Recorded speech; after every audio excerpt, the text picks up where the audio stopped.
O presidente Jair Bolsonaro participou na manhã desta sexta-feira do 48º culto da Convenção Nacional das Assembleias de Deus do Ministério da Madureira, em Goiânia. Apoiadores avaliam que o encontro servirá para o presidente renovar as promessas com os evangélicos.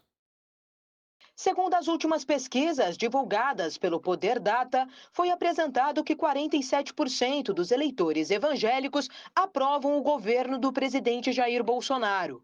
Os que desaprovam a gestão bolsonarista, dentro deste retrato, somam cerca de 44%, também em um cenário de estabilidade desde o último levantamento. Bolsonaro ressaltou em seu encontro com os pastores a vitória no sepultamento do projeto de lei anti-homofobia e criticou a criminalização a pastores que se recusam a fazer um casamento homoafetivo. Mas foram decisivos para sepultar o PLC 122, que dava 3 anos de cadeia ao padre ou pastor que, porventura, realizasse um casamento não previsto no livro sagrado. Ele ainda repudiou o decreto criado em 2009 em relação ao Plano Nacional dos Direitos Humanos, afirmando que o texto não respeitava na íntegra os direitos da população, exaltando a ideologia de gênero. Era a desconstrução da heteronormatividade, a questão da ideologia de gênero. A covardia chegava a ponto tal de se escrever como sexualizar crianças a partir de 5 anos de idade, num ambiente onde elas são reféns, para o bem ou para o mal, de quem está à frente da sala de aula. Ao voltar a falar sobre liberdade, o mandatário, sem citar nomes, subiu o tom, alegando que o seu governo veio apenas para mostrar quem eram os imbecis que dirigiam o Brasil. Nós conseguimos a nossa liberdade. Nós não somos imbecis que passamos a ter voz. Nós somos cidadãos que conseguimos, com informação, olhar os imbecis que sempre comandaram o Brasil. O chefe do Executivo voltou a criticar o Supremo Tribunal Federal e destacou que até mesmo no caso Daniel Silveira, apenas demonstrou o que seria exercer o poder dentro das 4 linhas. Não interessa o que ele falou. Exerci o meu poder dentro das 4 linhas, até para dar exemplo ao Supremo Tribunal Federal, assinando a graça. E deixou claro que tratará a sociedade de maneira igual. Somos exatamente iguais. Somos filhos de Deus. O deputado e um dos líderes da Igreja Assembleia de Deus, Cezinha de Madureira, do PSD, será o vice-líder do governo Bolsonaro na Câmara. A indicação foi publicada hoje no Diário Oficial da União. O presidente Jair Bolsonaro indicou o deputado Antônio César Correia Freire, do PSD, conhecido como Cezinha de Madureira, para exercer a função de vice-líder do governo na Câmara. A indicação foi publicada na edição desta sexta-feira do Diário Oficial da União. Cezinha de Madureira assume o posto em substituição ao deputado Joaquim Passarinho, também do PSD. Os vice-líderes do governo são deputados federais escolhidos para representar os interesses do Executivo Federal nas discussões e votações na Câmara. São acionados na ausência do líder do governo, deputado federal Ricardo Barros, do PP, durante as articulações na Casa Legislativa. O ministro do Supremo Tribunal Federal, André Mendonça, anulou mais uma condenação do ex-governador do Distrito Federal, José Roberto Arruda.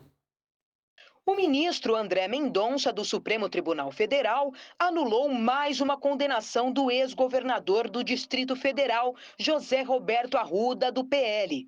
O caso refere-se à suposta compra de uma testemunha, o jornalista Edson Sombra, em ação decorrente da Operação Caixa de Pandora, aberta para investigar a distribuição de recursos à base aliada do governo do Distrito Federal. Mendonça já havia anulado em 20 de maio a condenação do político no caso conhecido como Farra dos Panetones. Segundo a acusação, Arruda teria forjado recibo de doações ilegais em 2006.